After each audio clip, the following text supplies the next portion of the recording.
உலகத்தை விட்டு மண்ணுலகம் இறங்கி வந்த ஆண்டவராகிய இயேசு கிறிஸ்து உலகத்தின் பாவத்தை சுமந்து தீர்க்கிற தேவ ஆட்டுக்குட்டியாக உலக இரட்சகராக வந்தார். வந்து நமக்காக சிலுவையிலே தன்னுடைய ஜீவனையே கொடுத்தார்.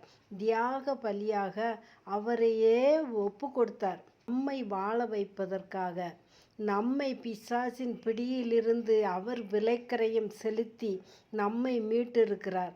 நாம் இன்று ஜெயிக்கும்படியாக, வாழ்ந்திருக்கும்படியாக அவரையே ஒப்பு கொடுத்தார். எவனுடைய பாவம் மன்னிக்கப்பட்டதோ அவன் பாக்கியவான் என்று வேதம் சொல்கிறான். நம்முடைய பாவங்களை நமக்கு மன்னித்து, நம்முடைய பாவங்களை அவருடைய இரத்தத்தினாலே கழுவி சுத்திகரித்து நம்மை பாக்கியவான்களாக மாற்றுவதற்காக சிலுவையிலே தன்னுடைய உயிரையும் தன்னுடைய சரீரத்தையும் தியாக பலியாக ஒப்பு கொடுத்தார். மரித்த இயேசு கிறிஸ்து 3ஆம் நாள் உயிரோடு எழுந்தார். ஆமென்.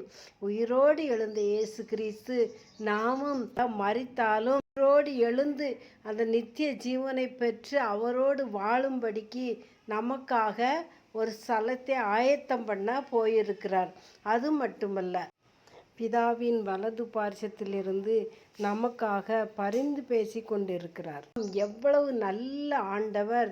ஆம், இவ்வளவு பெரிய கிருபைகளை தந்தது எவ்வளவு பெரிய பாக்கியம், சிலாக்கியம்! நாம் இந்த உலகத்திலே தலை நிமிர்ந்து வாழத்தக்கதாக அவர் தம்மையே ஒப்பு கொடுத்தார். ஜீவ பலியாக, பான பலியாக ஒப்பு கொடுத்தார். ஆகவே 3ஆம் நாள் உயிரோடு எழும்பினார். ஆமென். அல்லேலூயா.